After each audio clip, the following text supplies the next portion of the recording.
The Art of War by Sun Tzu, translated by Lionel Giles. Part 1.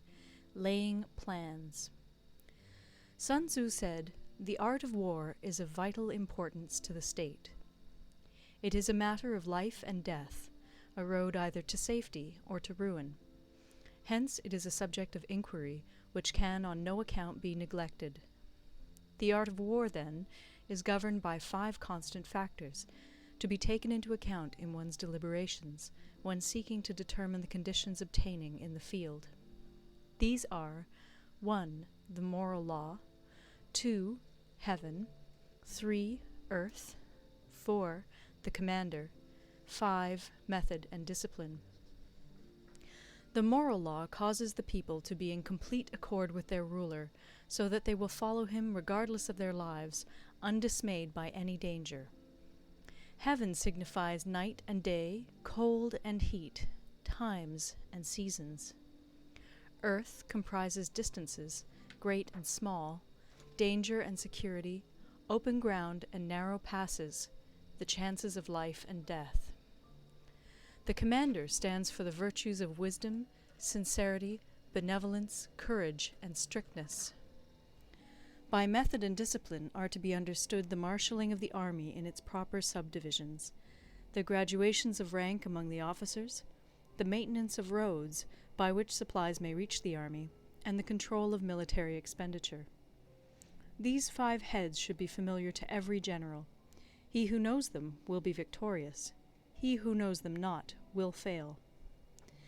Therefore, in your deliberations, when seeking to determine the military conditions, let them be made the basis of a comparison in this wise. 1. Which of the 2 sovereigns is imbued with the moral law? 2. Which of the 2 generals has most ability?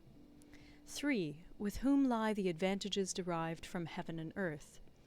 4. On which side is discipline most rigorously enforced? 5. Which army is stronger? 6. On which side are officers and men more highly trained? 7. In which army is there the greater constancy both in reward and punishment? By means of these 7 considerations I can forecast victory or defeat. The general that hearkens to my counsel and acts upon it will conquer. Let such a one be retained in command. The general that hearkens not to my counsel nor acts upon it will suffer defeat. Let such a one be dismissed. While heeding the profit of my counsel, avail yourself also of any helpful circumstances over and beyond the ordinary rules. According as circumstances are favorable, one should modify one's plans. All warfare is based on deception. Hence, when able to attack, we must seem unable. When using our forces, we must seem inactive. When we are near, we must make the enemy believe we are far away. When far away, we must make him believe we are near. Hold out baits to entice the enemy, feign disorder, and crush him. If he is secure at all points, be prepared for him. If he is in superior strength, evade him. If your opponent is of choleric temper, seek to irritate him. Pretend to be weak, that he may grow arrogant. If he is taking his ease, give him no rest. If his forces are united, separate them. Attack him where he is unprepared. Appear where you are not expected. These military devices, leading to victory, must not be divulged beforehand. Now the general who wins a battle makes many calculations in his temple ere the battle is fought. The general who loses a battle makes but few calculations beforehand. Thus do many calculations lead to victory, and few calculations to defeat. How much more no calculation at all? It is by attention to this point that I can foresee who is likely to win or lose. End of Part 1. Part 2. Waging War.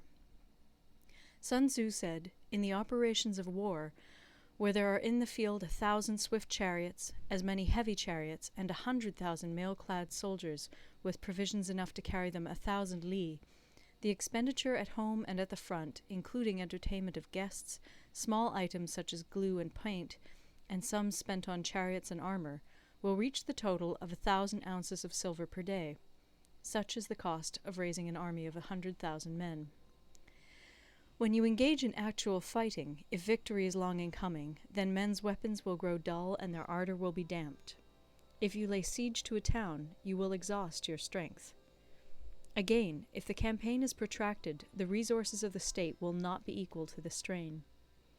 Now, when your weapons are dulled, your ardor damped, your strength exhausted, and your treasure spent, other chieftains will spring up to take advantage of your extremity. Then no man, however wise, will be able to avert the consequences that must ensue. Thus, though we have heard of stupid haste in war, cleverness has never been seen associated with long delays. There is no instance of a country having benefited from prolonged warfare. It is only one who is thoroughly acquainted with the evils of war that can thoroughly understand the profitable way of carrying it on. The skillful soldier does not raise a second levy. Neither are his supply wagons loaded more than twice. Bring war material with you from home, but forage on the enemy. Thus the army will have food enough for its needs.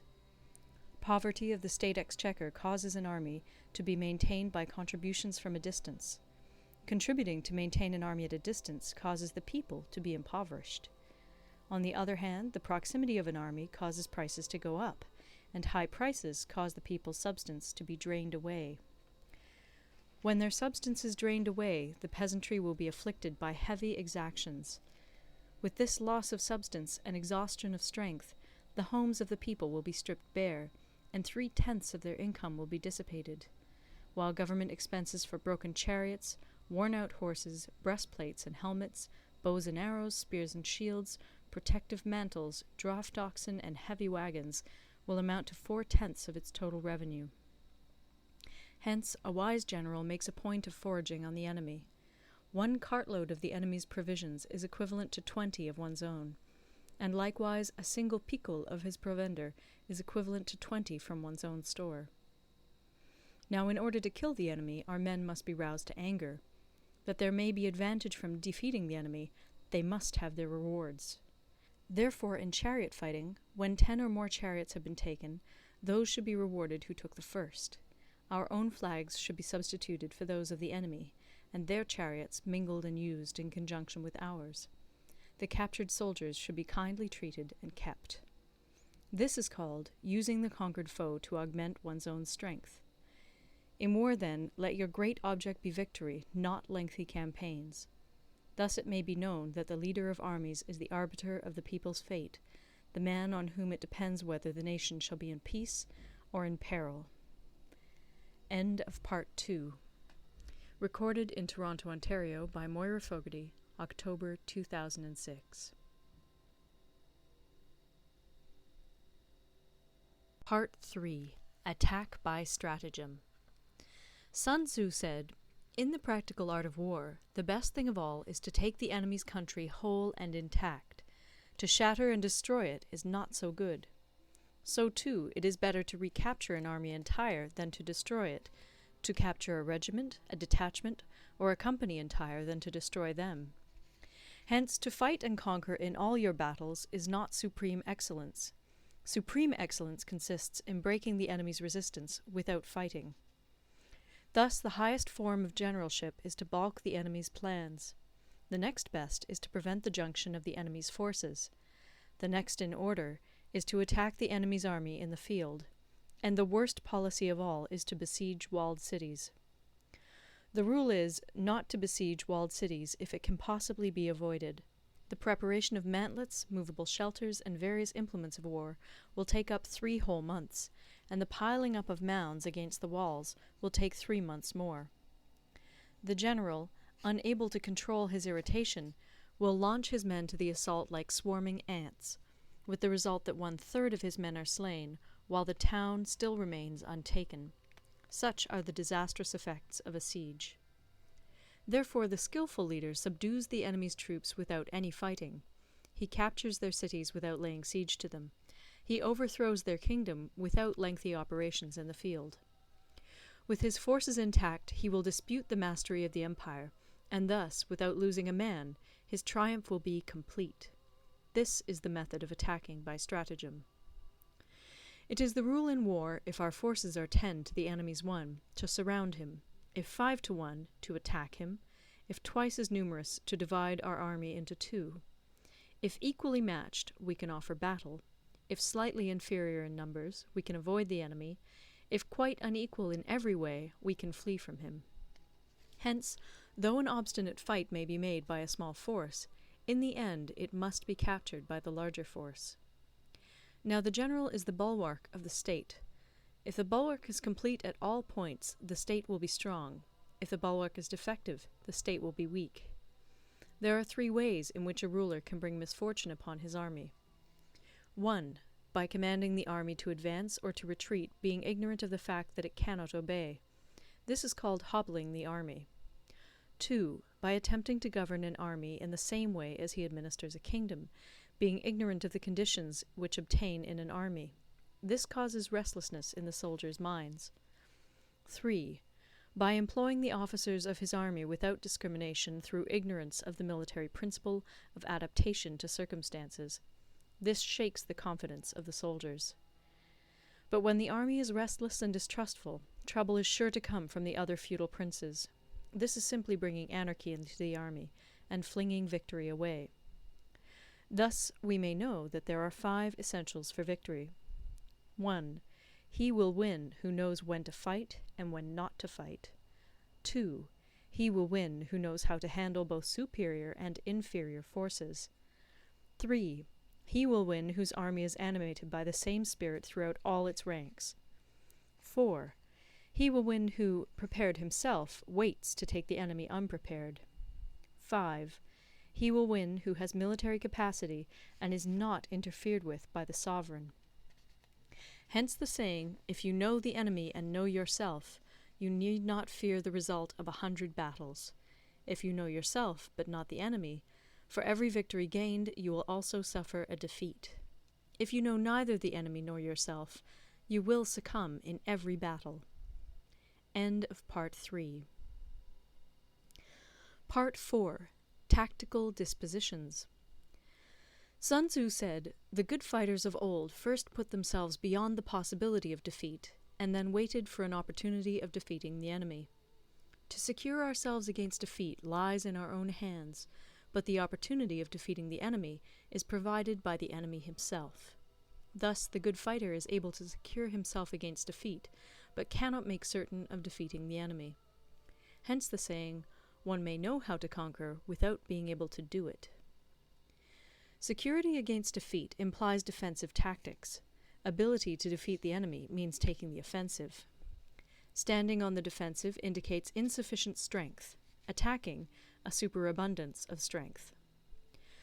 The general who is skilled in defense hides in the most secret recesses of the earth. He who is skilled in attack flashes forth from the topmost heights of heaven. Thus, on the one hand, we have ability to protect ourselves, on the other, a victory that is complete. To see victory only when it is within the ken of the common herd is not the acme of excellence. Neither is it the acme of excellence if you fight and conquer, and the whole empire says, "Well done!" To lift an autumn hair is no sign of great strength. To see the sun and moon is no sign of sharp sight. To hear the noise of thunder is no sign of a quick ear. What the ancients called a clever fighter is one who not only wins, but excels in winning with ease. Hence his victories bring him neither reputation for wisdom nor credit for courage. He wins his battles by making no mistakes. Making no mistakes is what establishes the certainty of victory, for it means conquering an enemy that is already defeated. Hence the skillful fighter puts himself into a position which makes defeat impossible, and does not miss the moment for defeating the enemy. Thus it is that in war the victorious strategist only seeks battle after the victory has been won, whereas he who is destined to defeat first fights and afterwards looks for victory. The consummate leader cultivates the moral law and strictly adheres to method and discipline. Thus it is in his power to control success. In respect of military method we have, firstly, measurement, secondly, estimation of quantity, thirdly, calculation, fourthly, balancing of chances, fifthly, victory. Measurement owes its existence to earth. Estimation of quantity to measurement, calculation to estimation of quantity, balancing of chances to calculation, and victory to balancing of chances. A victorious army opposed to a routed one is as a pound's weight placed in the scale against a single grain. The onrush of a conquering force is like the bursting of pent-up waters into a chasm 1,000 fathoms deep. End of Part 4. Recorded in Toronto, Ontario by Moira Fogarty, October 2006.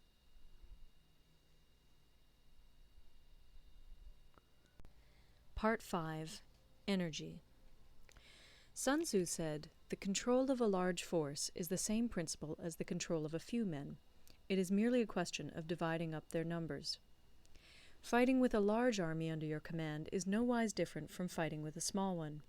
It is merely a question of instituting signs and signals.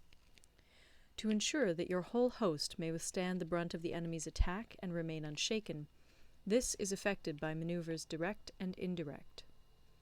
That the impact of your army may be like a grindstone dashed against an egg, this is effected by the science of weak points and strong. In all fighting, the direct method may be used for joining battle, but indirect methods will be needed in order to secure victory. Indirect tactics, efficiently applied, are inexhaustible as heaven and earth, unending as the flow of rivers and streams. Like the sun and moon, they end but to begin anew.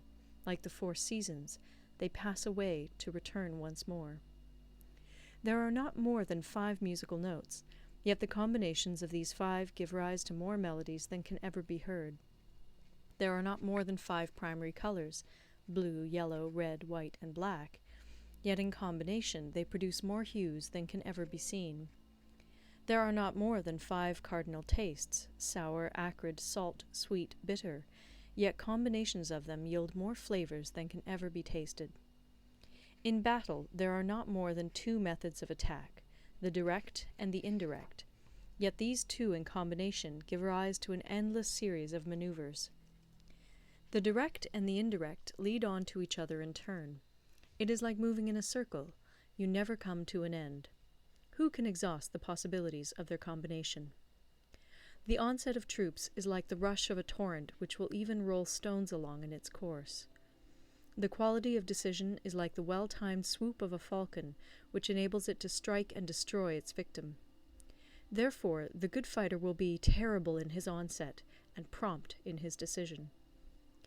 Energy may be likened to the bending of a crossbow, decision to the releasing of a trigger. Amid the turmoil and tumult of battle, there may be seeming disorder, and yet no real disorder at all.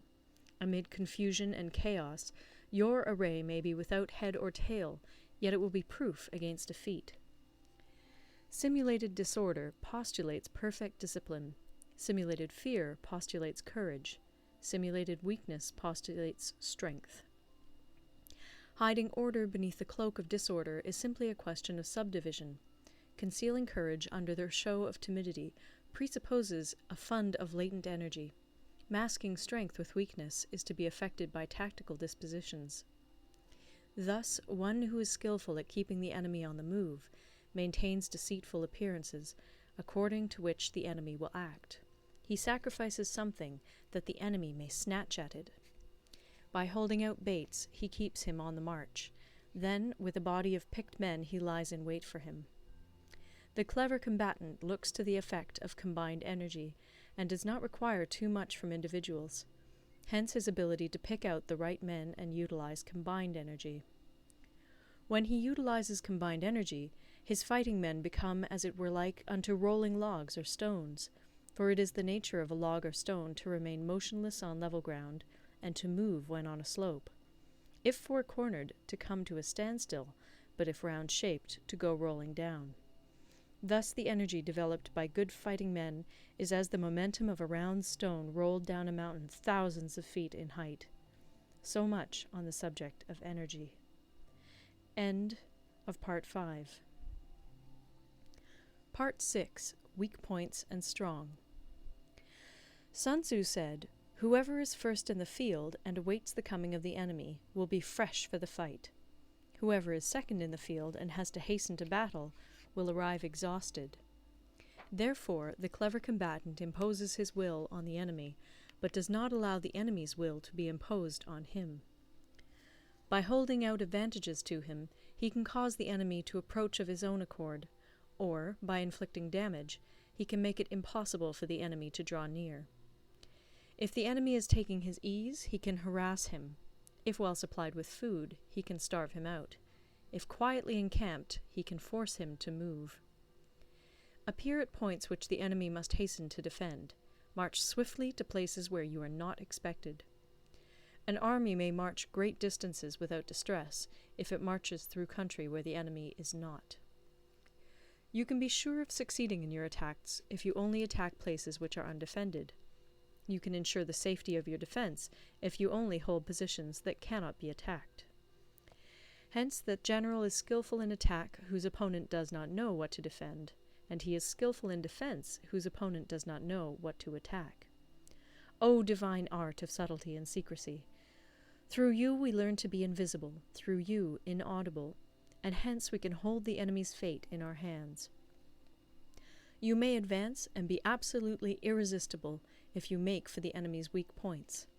You may retire and be safe from pursuit if your movements are more rapid than those of the enemy.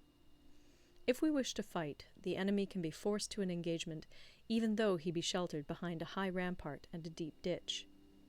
All we need do is attack some other place that he will be obliged to relieve. If we do not wish to fight, we can prevent the enemy from engaging us even though the lines of our encampment be merely traced out on the ground. All we need do is throw something odd and unaccountable in his way. By discovering the enemy's dispositions and remaining invisible ourselves, we can keep our forces concentrated while the enemy's must be divided. We can form a single united body while the enemy must split up into fractions. Hence, there will be a whole pitted against separate parts of a whole, which means that we shall be many to the enemy's few. And if we are able thus to attack an inferior force with a superior one, our opponents will be in dire straits.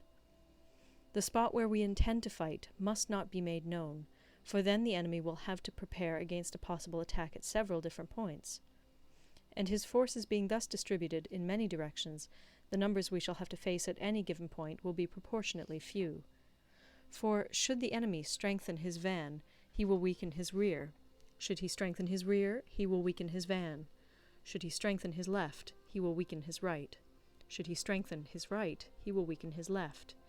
If he sends reinforcements everywhere, he will everywhere be weak.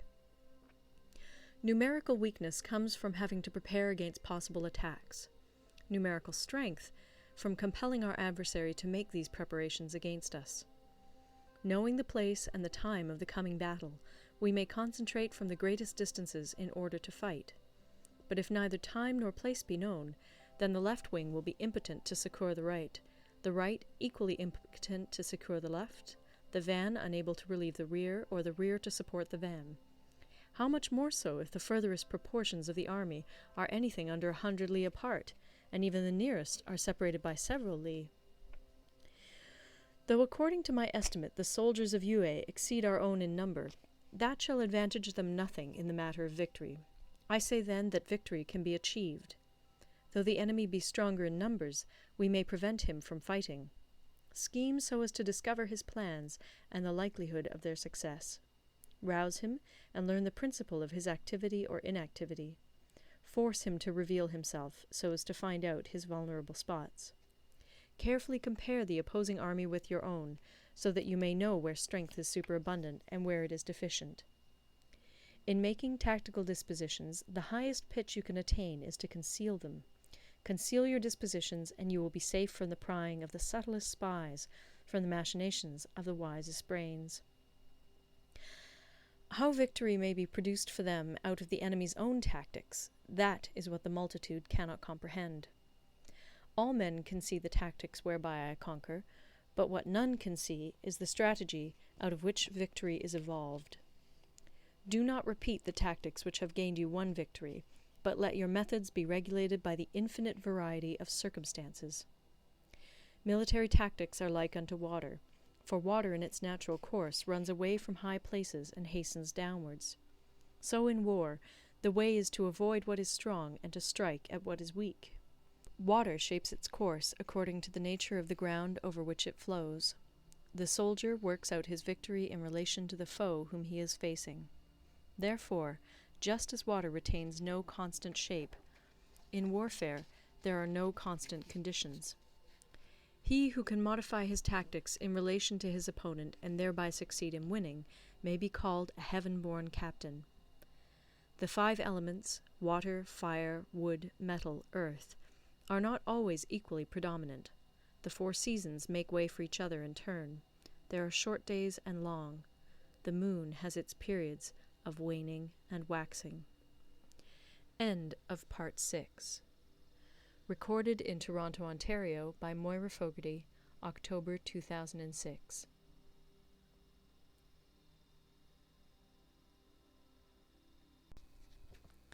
Part 7. Maneuvering. Sun Tzu said, "In war, the general receives his commands from the sovereign. Having collected an army and concentrated his forces, he must blend and harmonize the different elements thereof before pitching his camp. After that comes tactical maneuvering, than which there is nothing more difficult. The difficulty of tactical maneuvering consists in turning the devious into the direct, and misfortune into gain. Thus, to take a long and circuitous route, after enticing the enemy out of the way, and those starting after him, to contrive to reach the goal before him, shows knowledge of the artifice of deviation. Maneuvering with an army is advantageous, with an undisciplined multitude most dangerous. If you set a fully equipped army in march in order to snatch an advantage, the chances are that you will be too late. On the other hand, to detach a flying column for the purpose involves the sacrifice of its baggage and stores. Thus, if you order your men to roll up their buff coats and make forced marches without halting day or night, covering double the usual distance at a stretch, doing 100 li in order to wrest an advantage, the leaders of all your 3 divisions will fall into the hands of the enemy. The stronger men will be in front, the jaded ones will fall behind, and on this plan only 1/10 of your army will reach its destination. If you march 50 li in order to outmaneuver the enemy, you will lose the leader of your first division, and only half your force will reach the goal. If you march 30 li with the same object, 2/3 of your army will arrive. We may take it then that an army without its baggage train is lost. Without provisions, it is lost. Without bases of supply, it is lost. We cannot enter into alliances until we are acquainted with the designs of our neighbours. We are not fit to lead an army on the march unless we are familiar with the face of the country, its mountains and forests, its pitfalls and precipices, its marshes and swamps. We shall be unable to turn natural advantage to account unless we make use of local guides. In war, practice dissimulation and you will succeed. Whether to concentrate or to divide your troops must be decided by circumstances. Let your rapidity be that of the wind, your compactness that of the forest. In raiding and plundering be like fire, in immovability like a mountain. Let your plans be dark, and impenetrable as night, and when you move, fall like a thunderbolt. When you plunder a countryside, let the spoil be divided amongst your men. When you capture new territory, cut it up into allotments for the benefit of the soldiery. Ponder and deliberate before you make a move. He will conquer who has learnt the artifice of deviation. Such is the art of maneuvering. The Book of Army Management says, "On the field of battle, the spoken word does not carry far enough. Hence the institution of gongs and drums. Nor can ordinary objects be seen clearly enough. Hence the institution of banners and flags. Gongs and drums, banners and flags, are means whereby the ears and eyes of the host may be focused on one particular point. The host thus forming a single united body, it is impossible either for the brave to advance alone, or for the cowardly to retreat alone. This is the art of handling large masses of men. In night fighting, then, make much use of signal flyers and drums, and in fighting by day, of flags and banners, as a means of influencing the ears and eyes of your army. A whole army may be robbed of its spirit, A commander-in-chief may be robbed of his presence of mind. Now, a soldier's spirit is keenest in the morning. By noonday it has begun to flag, and in the evening his mind is bent only on returning to camp. A clever general, therefore, avoids an army when its spirit is keen, but attacks it when it is sluggish and inclined to return. This is the art of studying moods. Disciplined and calm, to await the appearance of disorder and hubbub amongst the enemy. This is the art of retaining self-possession. To be near the goal while the enemy is still far from it, to wait at ease while the enemy is toiling and struggling, to be well fed while the enemy is famished. This is the art of husbanding one's strength. To refrain from intercepting an enemy whose banners are in perfect order, to refrain from attacking an army drawn up in calm and confident array, this is the art of studying circumstances. It is a military axiom not to advance uphill against the enemy, nor to oppose him when he comes downhill. Do not pursue an enemy who simulates flight. Do not attack soldiers whose temper is keen. Do not swallow bait offered by the enemy. Do not interfere with an army that is returning home. When you surround an army, leave an outlet free. Do not press a desperate foe too hard. Such is the art of warfare. End of Part 7. Part 8. Variation in Tactics. Sun Tzu said, "In war, the general receives his commands from the sovereign, collects his army, and concentrates his forces. When in difficult country, do not encamp. In country where high roads intersect, join hands with your allies. Do not linger in dangerously isolated positions. In hemmed-in situations, you must resort to stratagem. In desperate position, you must fight. There are roads which must not be followed, armies which must not be attacked, towns which must not be besieged, positions which must not be contested, commands of the sovereign which must not be obeyed." The general who thoroughly understands the advantages that accompany variation of tactics knows how to handle his troops. The general who does not understand these may be well acquainted with the configuration of the country, yet he will not be able to turn his knowledge to practical account. So, the student of war who is unversed in the art of war of varying his plans, even though he be acquainted with the 5 advantages, will fail to make the best use of his men. Hence, in the wise leader's plans, considerations of advantage and of disadvantage will be blended together. If our expectation of advantage be tempered in this way, we may succeed in accomplishing the essential part of our schemes. If, on the other hand, in the midst of difficulties we are always ready to seize an advantage, we may extricate ourselves from misfortune. Reduce the hostile chiefs by inflicting damage on them, and make trouble for them, and keep them constantly engaged. Hold out specious allurements, and make them rush to any given point. The art of war teaches us to rely not on the likelihood of the enemy's not coming, but on our own readiness to receive him, not on the chance of his not attacking, but rather on the fact that we have made our position unassailable. There are 5 dangerous faults which may affect a general. 1. Recklessness, which leads to destruction. 2. Cowardice, which leads to capture. 3. A hasty temper, which can be provoked by insults. 4. A delicacy of honor, which is sensitive to shame.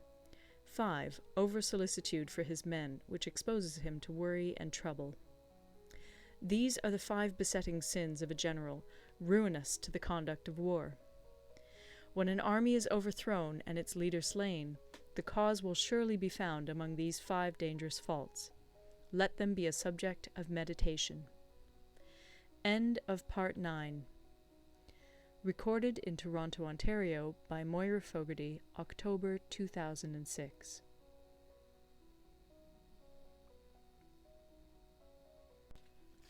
Part 9. The Army on the March. Sun Tzu said, "We come now to the question of encamping the army and observing signs of the enemy. Pass quickly over mountains and keep in the neighborhood of valleys. Camp in high places facing the sun. Do not climb heights in order to fight." So much for mountain warfare. After crossing a river, you should get far away from it. When an invading force crosses a river in its onward march, do not advance to meet it in midstream. It will be best to let half the army get across, and then deliver your attack. If you are anxious to fight, you should not go to meet the invader near a river which he has to cross. Moor your craft higher up than the enemy, and facing the sun. Do not move upstream to meet the enemy. So much for river warfare. In crossing salt marshes, your sole concern should be to get over them quickly, without any delay. If forced to fight in a salt marsh, you should have water and grass near you and get your back to a clump of trees. So much for operations in salt marshes. In dry, level country, take up an easily accessible position with rising ground to your right and on your rear, so that the danger may be in front and safety lie behind. So much for campaigning in flat country. These are the 4 useful branches of military knowledge which enabled the Yellow Emperor to vanquish 4 several sovereigns. All armies prefer high ground to low, and sunny places to dark. If you are careful of your men and camp on hard ground, the army will be free from disease of every kind, and this will spell victory. When you come to a hill or a bank, occupy the sunny side, with the slope on your right rear. Thus you will at once act for the benefit of your soldiers, and utilize the natural advantages of the ground.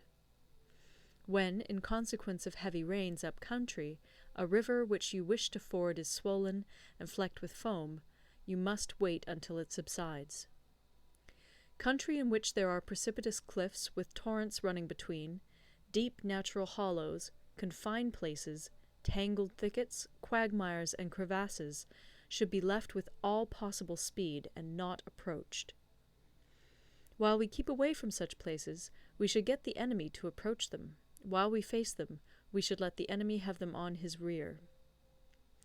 If in the neighborhood of your camp there should be any hilly country, ponds surrounded by aquatic grass, hollow basins filled with reeds, or woods with thick undergrowth, they must be carefully routed out and searched, for these are places where men in ambush or insidious spies are likely to be lurking. When the enemy is close at hand and remains quiet, he is relying on the natural strength of his position. When he keeps aloof and tries to provoke a battle, he is anxious for the other side to advance. If his place of encampment is easy of access, he is tendering a bait. Movement amongst the trees of a forest shows that the enemy is advancing. The appearance of a number of screens in the midst of thick grass means that the enemy wants to make us suspicious. The rising of birds in their flight is the sign of an ambuscade. Startled beasts indicate that a sudden attack is coming.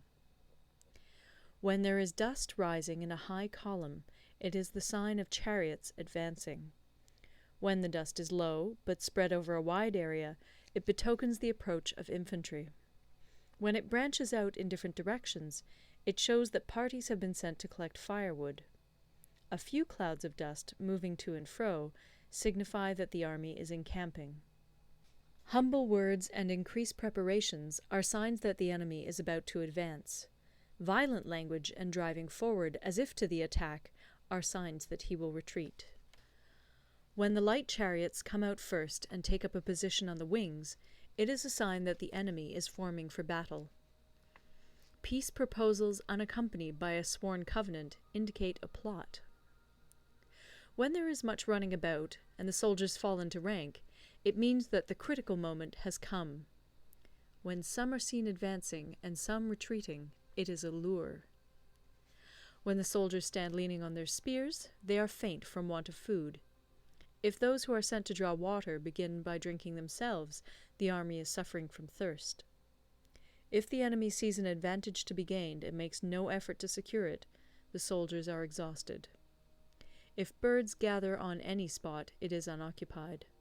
Clamour by night betokens nervousness. If there is a disturbance in the camp, the general's authority is weak.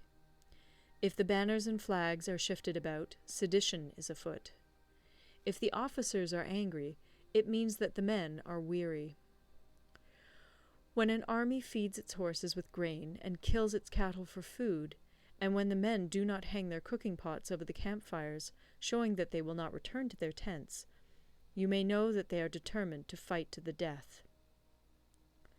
The sight of men whispering together in small knots, or speaking in subdued tones, points to disaffection amongst the rank and file.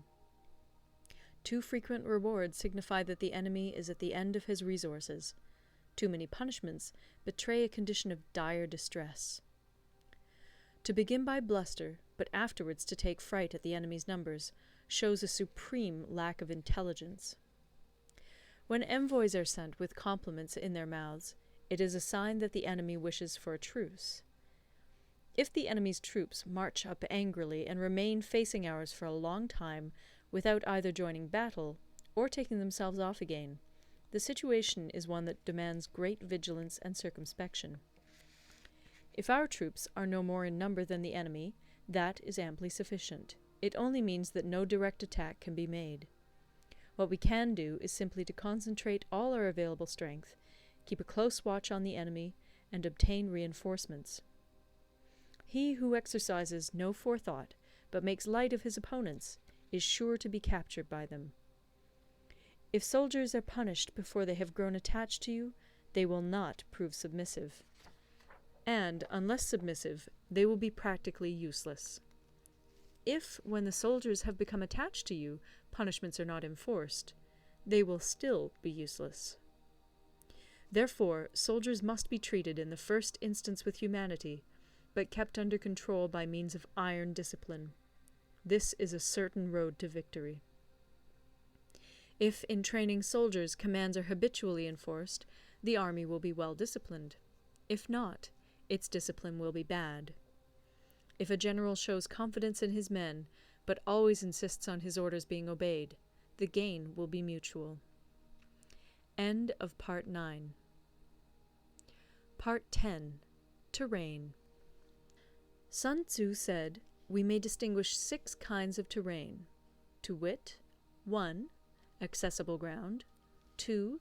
Entangling ground, 3. Temporizing ground, 4. Narrow passes, 5. Precipitous heights, 6. Positions at a great distance from the enemy.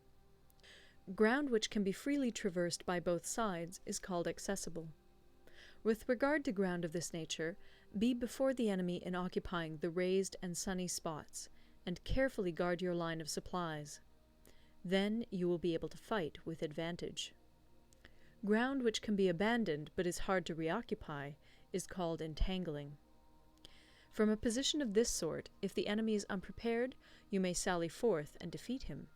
But if the enemy is prepared for your coming, and you fail to defeat him, then, return being impossible, disaster will ensue.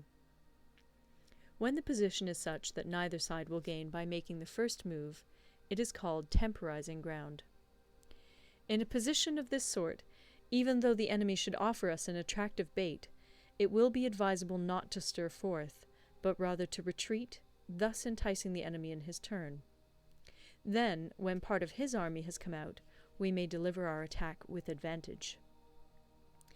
With regard to narrow passes, if you can occupy them first, let them be strongly garrisoned and await the advent of the enemy. Should the army forestall you in occupying a pass, do not go after him if the pass is fully garrisoned, but only if it is weakly garrisoned. With regard to precipitous heights, if you are beforehand with your adversary, you should occupy the raised and sunny spots, and there wait for him to come up. If the enemy has occupied them before you, do not follow him, but retreat, and try to entice him away. If you are situated at a great distance from the enemy, and the strength of the two armies is equal, it is not easy to provoke a battle, and fighting will be to your disadvantage. These 6 are the principles connected with earth. The general who's attained a responsible post must be careful to study them. Now, an army is exposed to 6 several calamities, not arising from natural causes, but from faults for which the general is responsible. These are 1. Flight, 2. Insubordination, 3. Collapse, 4. Ruin, 5. Disorganization. 6. Rout. Other conditions being equal, if one force is hurled against another 10 times its size, the result will be the flight of the former. When the common soldiers are too strong and their officers too weak, the result is insubordination. When the officers are too strong and the common soldiers too weak, the result is collapse. When the higher officers are angry and insubordinate, and on meeting the enemy give battle on their own account from a feeling of resentment, before the commander-in-chief can tell whether or not he is in a position to fight, the result is ruin. When the general is weak and without authority, when his orders are not clear and distinct, when there are no fixed duties assigned to officers and men, and the ranks are formed in a slovenly, haphazard manner, the result is utter disorganization. When a general, unable to estimate the enemy's strength, allows an inferior force to engage a larger one, or hurls a weak detachment against a powerful one, and neglects to place picked soldiers in the front rank, the result must be rout. These are 6 ways of courting defeat, which must be carefully noted by the general who has attained a responsible post. The natural formation of the country is the soldier's best ally, but a power of estimating the adversary, of controlling the forces of victory, and of shrewdly calculating difficulties, dangers, and distances, constitutes the test of a great general. He who knows these things, and in fighting puts his knowledge into practice, will win his battles. He who knows them not, nor practices them, will surely be defeated. If fighting is sure to result in victory, then you must fight, even though the ruler forbid it. If fighting will not result in victory, then you must not fight, even at the ruler's bidding. The general who advances without coveting fame, and retreats without fearing disgrace, whose only thought is to protect his country and do good service for his sovereign, is the jewel of the kingdom. Regard your soldiers as your children, and they will follow you into the deepest valleys. Look upon them as your own beloved sons, and they will stand by you even unto death. If, however, you are indulgent, but unable to make your authority felt, kind-hearted, but unable to enforce your commands, and incapable, moreover, of quelling disorder, then your soldiers must be likened to spoilt children. They are useless for any practical purpose. If we know that our own men are in a condition to attack, but are unaware that the enemy is not open to attack, we have gone only halfway towards victory. If we know that the enemy is open to attack, but are unaware that our own men are not in a condition to attack, we have gone only halfway towards victory. If we know that the enemy is open to attack, and also know that our men are in a condition to attack, but are unaware that the nature of the ground makes fighting impracticable, we have still only gone halfway towards victory. Hence the experienced soldier, once in motion, is never bewildered. Once he has broken camp, he is never at a loss. Hence the saying, "If you know the enemy and know yourself, your victory will not stand in doubt. If you know heaven and know earth, you may make your victory complete." End of Part 10. Recorded in Toronto, Ontario by Moira Fogarty, October 2006.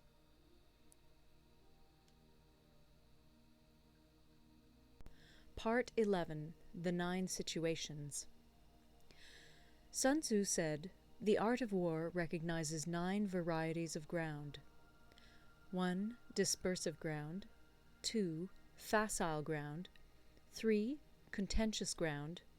4. Open ground. 5. Ground of intersecting highways. 6. Serious ground. 7. Difficult ground. 8. Hemmed-in ground. 9. Desperate ground. When a chieftain is fighting in his own territory, it is dispersive ground. When he has penetrated into hostile territory, but to no great distance, it is facile ground. Ground the possession of which imports great advantage to either side is contentious ground. Ground on which each side has liberty of movement is open ground. ground which forms the key to 3 contiguous states, so that he who occupies it first has most of the empire at his command, is a ground of intersecting highways. When an army has penetrated into the heart of a hostile country, leaving a number of fortified cities in its rear, it is serious ground. Mountain forests, rugged steeps, marshes, and fens, all country that is hard to traverse, this is difficult ground. Ground which is reached through narrow gorges, and from which we can only retire by tortuous paths, so that a small number of the enemy would suffice to crush a large body of our men, this is hemmed-in ground. Ground on which we can only be saved from destruction by fighting without delay is desperate ground. On dispersive ground, therefore, fight not. On facile ground, halt not. On contentious ground, attack not. On open ground, do not try to block the enemy's way. On the ground of intersecting highways, join hands with your allies. On serious ground, gather in plunder. In difficult ground, keep steadily on the march. On hemmed-in ground, resort to stratagem. On desperate ground, fight. Those who were called skillful leaders of old knew how to drive a wedge between the enemy's front and rear, to prevent cooperation between his large and small divisions, to hinder the good troops from rescuing the bad, the officers from rallying their men. When the enemy's men were united, they managed to keep them in disorder. When it was to their advantage, they made a forward move. When otherwise, they stopped still. If asked how to cope with a great host of the enemy in orderly array, and on the point of marching to the attack, I should say, begin by seizing something which your opponent holds dear. Then he will be amenable to your will. Rapidity is the essence of war. Take advantage of the enemy's unreadiness. Make your way by unexpected routes, and attack unguarded spots. The following are the principles to be observed by an invading force. The further you penetrate into a country, the greater will be the solidarity of your troops, and thus the defenders will not prevail against you. Make forays in fertile country in order to supply your army with food. Carefully study the well-being of your men, and do not overtax them. Concentrate your energy and hoard your strength. Keep your army continually on the move, and devise unfathomable plans. Throw your soldiers into positions whence there is no escape, and they will prefer death to flight. If they will face death, there is nothing they may not achieve. Officers and men alike will put forth their uttermost strength. Soldiers, when in desperate straits, lose the sense of fear. If there is no place of refuge, they will stand firm. If they are in hostile country, they will show a stubborn front. If there is no help for it, they will fight hard. Thus, without waiting to be marshalled, the soldiers will be constantly on the qui-vive. Without waiting to be asked, they will do your will. Without restrictions, they will be faithful. Without giving orders, they can be trusted. Prohibit the taking of omens, and do away with superstitious doubts.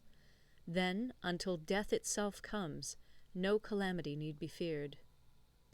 If our soldiers are not overburdened with money, it is not because they have a distaste for riches. If their lives are not unduly long, it is not because they are disinclined to longevity. On the day they are ordered out to battle, your soldiers may weep, those sitting up bedewing their garments, and those lying down, letting the tears run down their cheeks.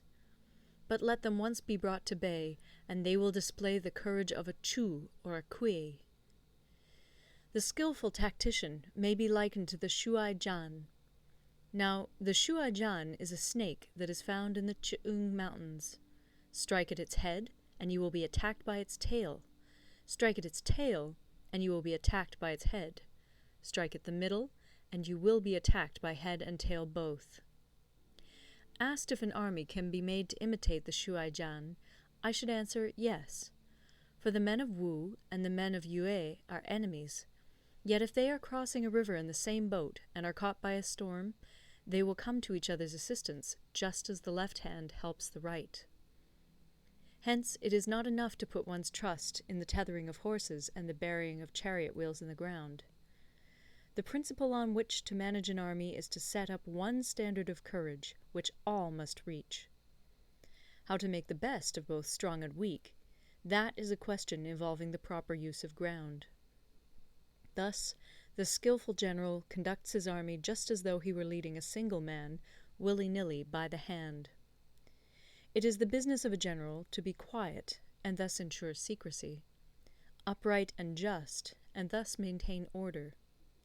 He must be able to mystify his officers and men by false reports and appearances, and thus keep them in total ignorance.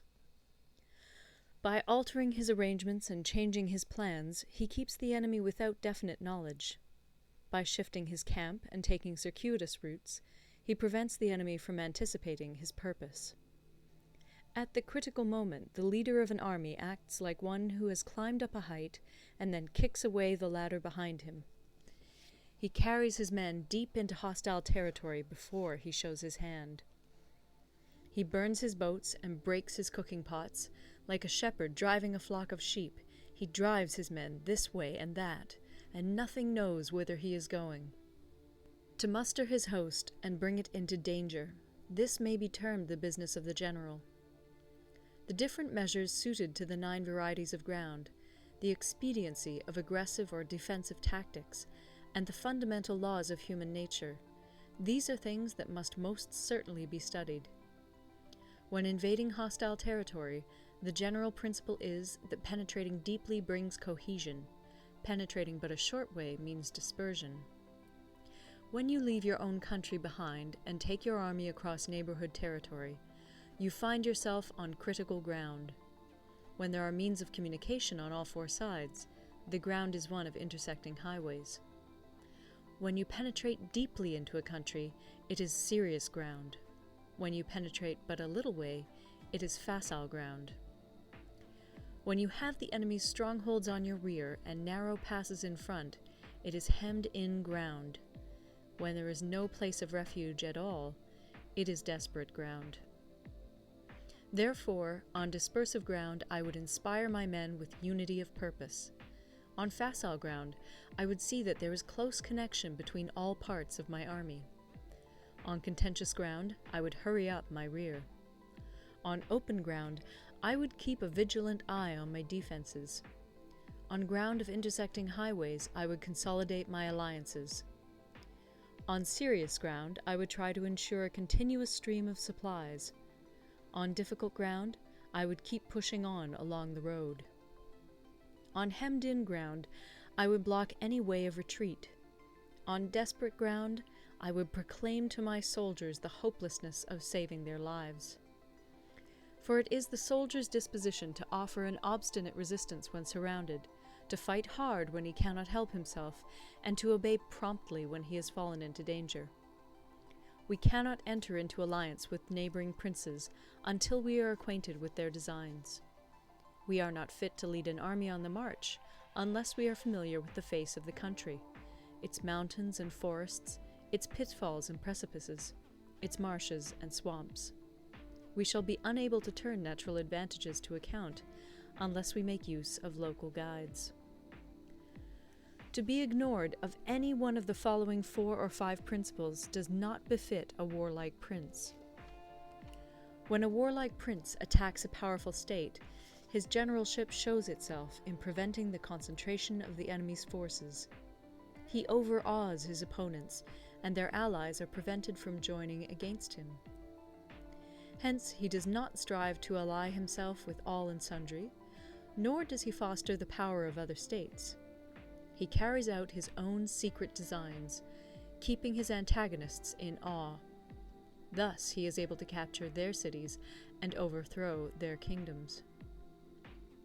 Bestow rewards without regard to rule, issue orders without regard to previous arrangements, and you will be able to handle a whole army as though you had to do with but a single man.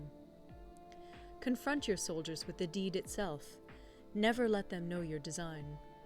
When the outlook is bright, bring it before their eyes, but tell them nothing when the situation is gloomy. Place your army in deadly peril, and it will survive. Plunge it into desperate straits, and it will come off in safety. For it is precisely when a force has fallen into harm's way that it is capable of striking a blow for victory. Success in warfare is gained by carefully accommodating ourselves to the enemy's purpose. By persistently hanging on the enemy's flank, we shall succeed in the long run in killing the commander-in-chief. This is called ability to accomplish a thing by sheer cunning. On the day that you take up your command, block the frontier passes, destroy the official tallies, and stop the passage of all emissaries. Be stern in the council chamber so that you may control the situation. If the enemy leaves the door open, you must rush in. Forestall your opponent by seizing what he holds dear, and subtly contrive to time his arrival on the ground. Walk in the path defined by rule, and accommodate yourself to the enemy until you can fight a decisive battle. At first, then, exhibit the coyness of a maiden, until the enemy gives you an opening. Afterwards, emulate the rapidity of a running hare, and it will be too late for the enemy to oppose you. End of Part 11. Recorded in Toronto, Ontario by Moira Fogarty, October 2006.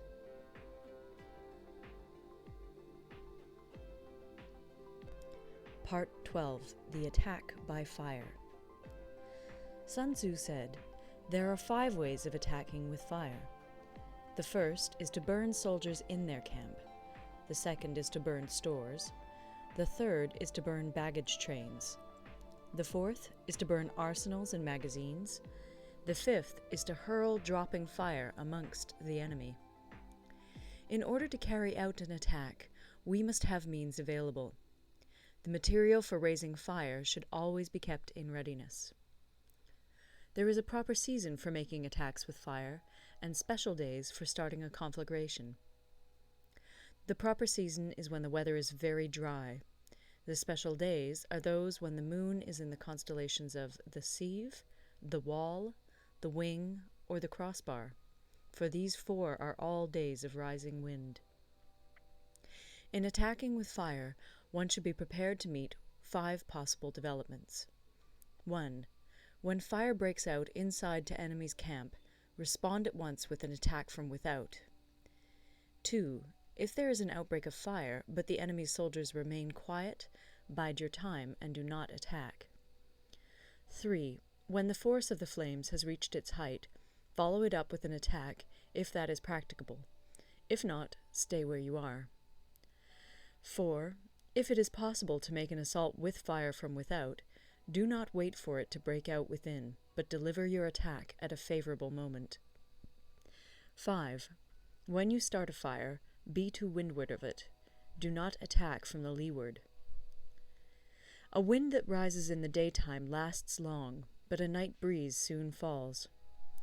In every army, the 5 developments connected with fire must be known, the movements of the stars calculated, and a watch kept for the proper days. Hence, those who use fire as an aid to the attack show intelligence. Those who use water as an aid to the attack gain an accession of strength. By means of water, an enemy may be intercepted, but not robbed of all his belongings. Unhappy is the fate of one who tries to win his battles and succeed in his attacks without cultivating the spirit of enterprise, for the result is a waste of time and general stagnation.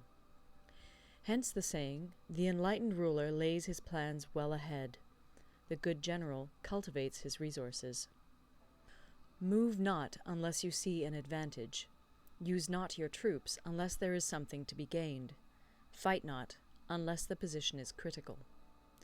No ruler should put troops into the field merely to gratify his own spleen. No general should fight a battle simply out of pique. If it is to your advantage, make a forward move. If not, stay where you are.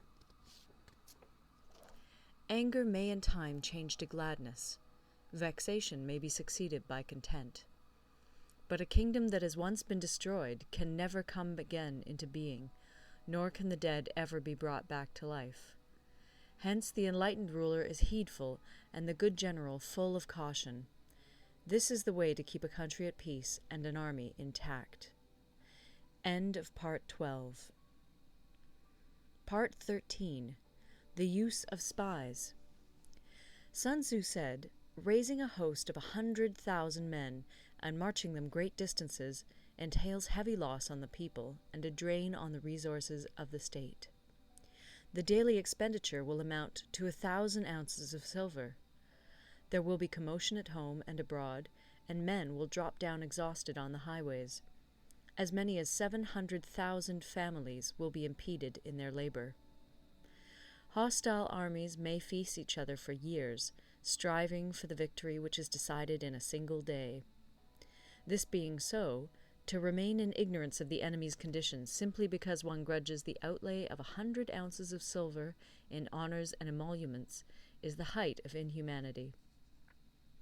One who acts thus is no leader of men, no present help to his sovereign, no master of victory. Thus, what enables the wise sovereign and the good general to strike and conquer and achieve things beyond the reach of ordinary men is foreknowledge. Now, this foreknowledge cannot be elicited from spirits. It cannot be obtained inductively from experience, nor by any deductive calculation. Knowledge of the enemy's dispositions can only be obtained from other men. Hence the use of spies, of whom there are 5 classes. 1. Local spies. 2. Inward spies. 3. Converted spies. 4. Doomed spies. 5. Surviving spies. When these 5 kinds of spy are all at work, none can discover the secret system. This is called divine manipulation of the threads. It is the sovereign's most precious faculty. Having local spies means employing the services of the inhabitants of a district.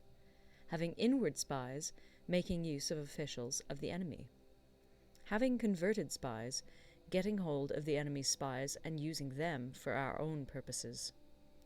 Having doomed spies, doing certain things openly for purposes of deception, and allowing our spies to know of them and report them to the enemy. Surviving spies, finally, are those who bring back news from the enemy's camp. Hence it is that none in the whole army are more intimate relations to be maintained than with spies. None should be more liberally rewarded. In no other business should greater secrecy be preserved.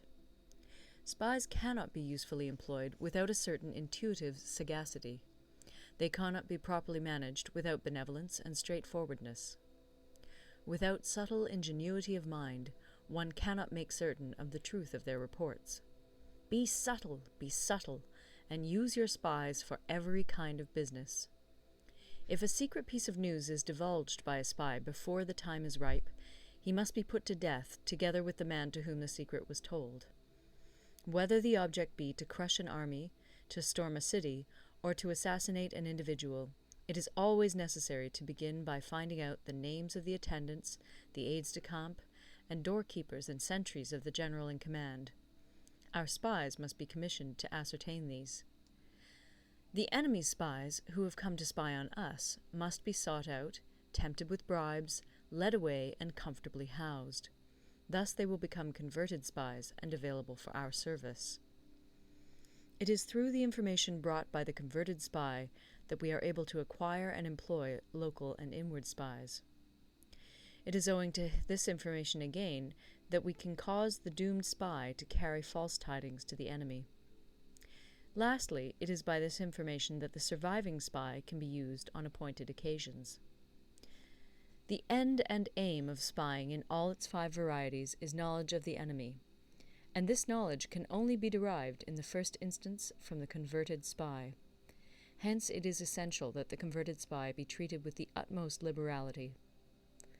Of old, the rise of the Yin dynasty was due to Yi Qi, who had served under the Xia. Likewise, the rise of the Chu dynasty was due to Liu Ya, who had served under the Yin. Hence, it is only the enlightened ruler and the wise general who will use the highest intelligence of the army for purposes of spying, and thereby they achieve great results. Spies are a most important element in water, because on them depends an army's ability to move. End of the Art of War. Recorded in Toronto, Ontario by Moira Fogarty, October 2006.